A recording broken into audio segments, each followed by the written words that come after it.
인류 역사상 최초의 전차전? 프로프카 전투나 아라쿠르 전투처럼 수백 대의 탱크들이 뒤엉켜서 강철의 대화를 나눈 건가? 강철의 대화가 아니라 황야의 결투라고 보는 게 맞겠지. 황야의 결투? 이 인류 최초의 전차전이 3대3으로 붙었다, 3대1로 붙었다 말들이 많은데, 내가 보기엔 영국군 프랭크 미첼 중위의 마크 전차와 독일군 비렐름 블리츠소이가 이끄는 A7V가 1대1로 붙은 결투인 것 같아. 전차 대 전차의 결투라. 근데 이게 다른 병력들이나 전차들은 없었어? 있었지. 당시 독일은 가지고 있는 모든 전차 전력을 다 투입했어. 그래봤자 20대 아니야? 아이, 들어봐. 때는 1918년 4월 20일. 당시 독일은 충계 대공세로 불리는 최후의 공격을 준비해. 최후의 공격? 미군이 본격적으로 참전하기 전에 독일은 있는 자원, 없는 병력을 다 끌어모아서 승부를 보려고 했던 거야. 그 첫 번째 목표가 프랑스의 아미행이었어. 이 아미행으로 가는 길목에 있는 작은 도시가 바로 빌레르 브루토네라는 작은 도시야. 도시 규모는 작았지만 사통팔달로 이어지는 교통의 요지였지. 반드시 점령해야 할 전략 거점인 거지. 여기가 인류 최초의 전차전이 벌어진 장소구만. 맞아. 당시 독일군은 가지고 있었던 20대의 A7V 중 15대를 이곳에 투입해. 15대나? 독일 전차 전력의 75%를 투입한 거네. 남은 5대도 후방의 예비대로 대비하고 있었으니까 모든 탱크 전력을 다 투입했다고 할 수 있지. 안타깝게도 이 15대 중에서 2대는 열차 이동 중 기계 결함이 발생해서 움직이지 못하게 됐어. 결국 독일은 13대의 전차를 3개 전투단으로 나눠서 빌레르 브리토네로 진격하지. 잠깐, 야 그럼 영국군은? 영국군이 가만히 지켜볼 리가 없잖아. 우리는 잠수부처럼 마스크를 다시 한번 썼고 가스가 가득한 숲으로 향했다. 우리가 숲속을 빠져나가려고 할 때 갑자기 한 명이 쓰러졌다. 우리는 그를 나무에 기댈 수 있도록 하고 가스 속에서 숨 쉴 수 있도록 암모니아 정제 알약을 주었다. 그는 전투 불가였고 우리는 시간이 쫓겼기 때문에 그를 두고 떠나야만 했다. 계속된 손실로 7명이었던 승무원은 4명으로 줄어들었고 그마저도 모두 눈이 충혈되고 부어있었다. 1918년 4월 24일 오전 7시 독일군은 맹렬한 포격을 시작했는데 여기에 가스탄까지 사용했던 거야. 시작하기도 전에 영국 탱크들이 타격을 입고 시작했네. 독일군도 해볼만 했겠는데? 꼭 그런 것만은 아니야. 독일 제1전투단은 시가지에서 보전을 해야 했고 평원적으로 진격하던 제2전투단은 연합군이 만들어 놓은 참호에 발이 묶였어. 독일군 입장에서 그나마 희망이라면 남쪽에 배치한 제3전투단이었어. 남쪽은 방어진이 약해서 수월하게 진격할 수 있었지.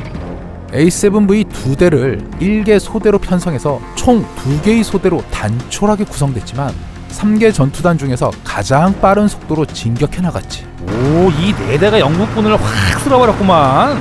아니, 가다가 한 대가 자빠졌어. 네, 그럴 줄 알았다.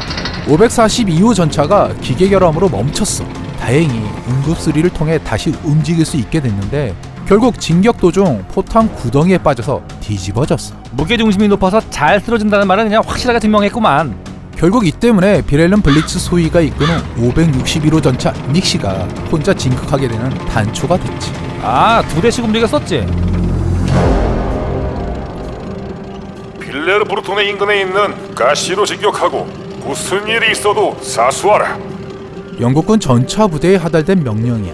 이렇게 해서 프랭크 미첼 중위가 탑승한 수컵 마크 전차 4086호와 기관총만 장착한 앙컴 마크 전차 2대 총 3대가 진격하게 돼. 이야, 드디어 A7V와 격돌하게 되는 건가? 그 전에 독일군 탐막을 피해야 했지. 우리가 가던 길을 따라 독일군의 포격이 시작되었다.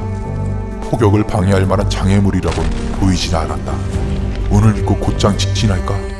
아니, 한 발도 맞지 않고 통과하기란 불가능해 보였다.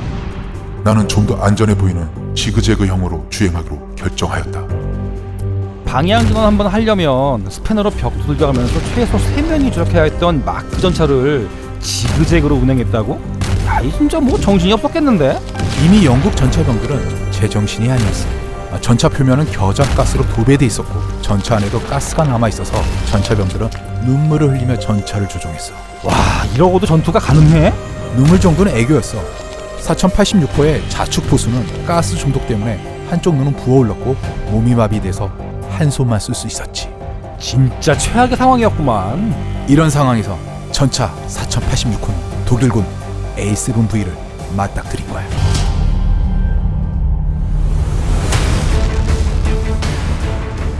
나는 외부 관측 구멍을 통해 밖을 보았다.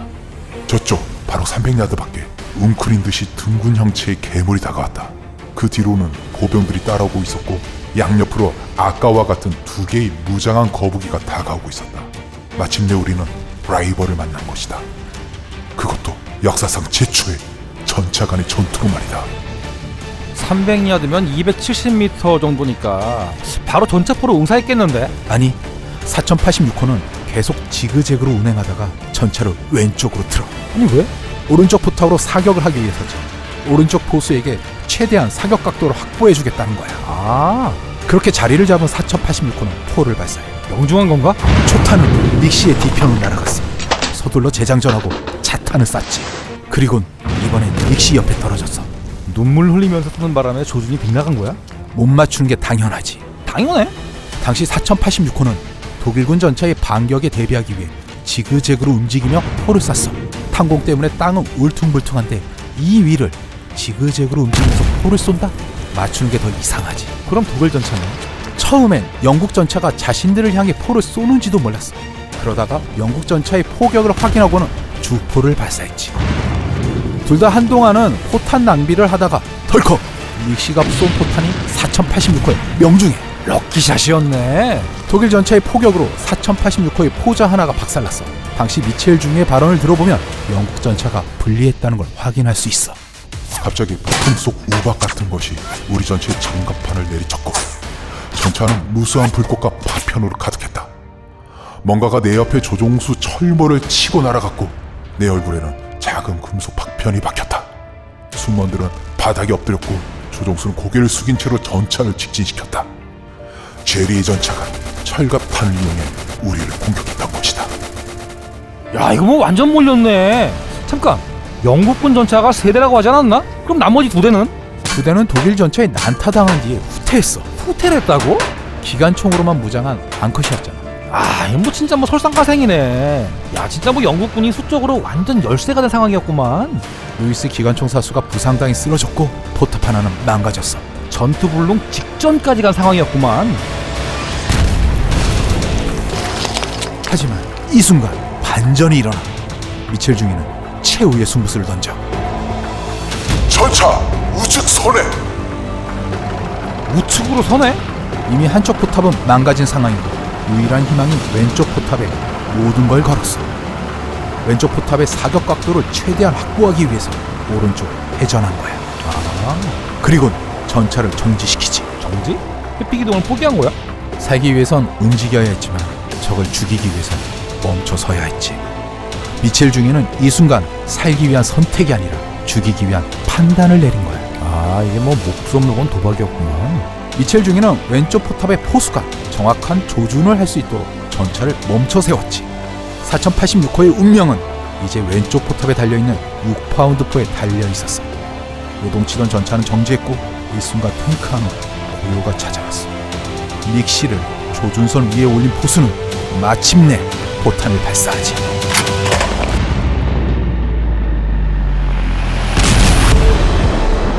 이 한 발로 닉시의 포수가 전사하고 장전수와 4명의 기관총 사수가 부상당해. 미첼 중위는 차탄 장전을 재촉했고 포수는 재빨리 재장전을 하고 다음 탄을 발사했어. 이번엔 닉시의 연료통을 명중시키지. 연료통? 야, 그렇게 되면은 전차가 육폭되는 거 아니야? 비렐름 블리츠 소위도 같은 판단을 내렸어. 불이 붙기 전에 전차를 버리기로 결정하고 남은 전차병들을 데리고 탈출해. 이때 미첼 중위는 이들을 향해 기관총 발사를 명령하지. 미첼 중위의 냉철한 상황 판단이 빛을 발한 거구만.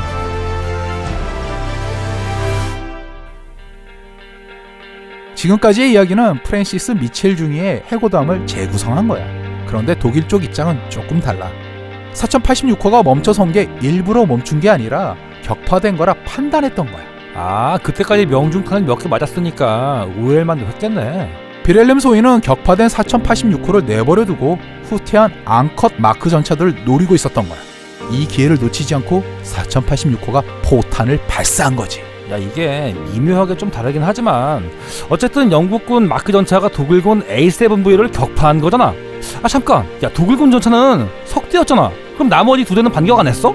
이게 이야기가 엇갈려. 그러니까 미첼 중의 증언으론 두 대의 독일 전차가 접근하자 앞서오는 A7V에게 가지고 있는 모든 화력을 집중해서 발사했어. 그러자 독일 전차들이 후퇴했다고 말해. 마크 전차는 이미 반쯤 망가진 상태인데 그걸 내버려두고 후퇴한다고? 독일 쪽 입장을 보자면 당시 이 소대의 전차 두 대는 전투가 끝날 때까지 교전거리조차 확보하지 못했다는 거야. 즉 닉시가 4086호 한참 싸우는 동안 이쪽으로 달려오고 있었다는 거지. 부랴부랴 달려왔지만 닉시는 이미 격파된 상태였고 이미 전투단 전력의 절반이 사라진 상황에서 더 이상 피해를 입는 건 손해라는 판단이 섰어. 미련 없이 후퇴를 결정했다는 거야. 아다르고 어드러단 표현을 이럴 때 써야 되나? 결과만 놓고 보면 영국 전차와 독일 전차가 맞붙어 싸워서 영국 전차가 독일 전차를 물리친 건데 미묘하게 디테일에서 조금 차이가 나는데. 디테일의 차이가 있긴 하지만 영국 전차와 독일 전차가 전장에서 맞붙어서 영국 전차가 승리했다는 사실은 변하지 않아. 착각을 했든 오해를 했든. 냉정하게 말하자면 승패를 확인하긴 애매했어. 4086호는 이 전투 직후 처음 목표였던 까시로 이동했어. 그러니까 전술적인 차원에서는 승리했다고 봐야겠지만 전략적으로 보면 독일군이 이겼어. 독일이 이 지역을 점령해버렸거든. 결과만 놓고 본다면 후퇴한 두 대의 독일군 탱크는 올바른 판단을 내린 거야. 전력 소모의 위험 부담을 최소화한 채 목표를 달성했으니까. 전투에선 영국군이 이겼지만 전쟁에선 독일군이 이겼다 이거네. 굳이 승패를 따진다면 그렇지. 그렇지만 최초의 전차전이란 역사적 의미에 대해서는 그 누구도 부인할 수 없을 거야. 동시에 전차가 지상전의 왕자로 올라서기 위해서는 아직 시간이 더 필요했다 이렇게 봐야겠네. 이 시기에는 이미 현대 전차의 원형이 등장했을 때이니까 그렇게 오랜 시간이 필요했던 건 아니었지. 로드힐에 가속도가 붙었다고 해야 할까? 전차는 이제 지상전의 가장 큰 변수로 자리 잡기 시작했어.